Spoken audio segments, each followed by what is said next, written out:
Well, it's 6:37 here.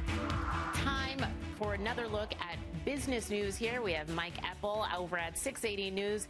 And Mike, what's the latest that you can tell us? Well, we're talking about the cost of borrowing money this morning, Tammy, because if you've got a variable rate mortgage, a home equity line of credit, or are in the market for getting a mortgage, well, you could be facing, and in some cases are, looking at the highest borrowing costs in 9 years.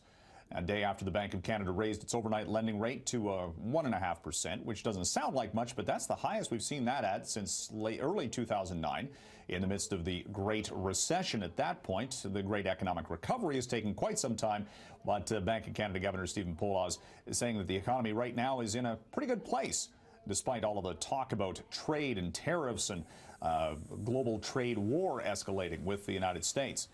They don't deal in hypotheticals. They deal in what the economy is doing right now. So they raised borrowing costs yesterday, and the big banks quickly followed suit, raising the prime lending rate up to 3.7%.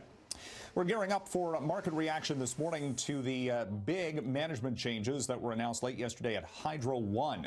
After the ouster of the CEO and the board of directors under the new government at Queen's Park, we'll see what the market thinks of this, as Hydro One is now effectively looking for a new board and CEO to lead this publicly traded company, which has its stock price just above $20 a share. It's actually been an underperformer from a market standpoint since it debuted in 2015. It's actually trading below where it was at that point by about $1 per share, and we'll see initial street response to all of the shakeup at Hydro One coming up later today.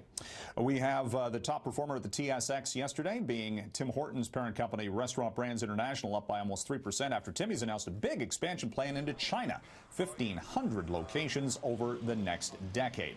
And Tammy, we're looking at the markets this morning overseas, all up, and the risk on trade, well, somewhat diminished. Wall Street looking for a bounce back after a sell-off yesterday. Seen this story play out so many times where one day the market reacts to what Donald Trump does, and then the next day it kind of goes, okay, well, that was then, this is now, and investors buying back in so far this morning. Back to you. All right. Thanks very much, Mike. You're welcome.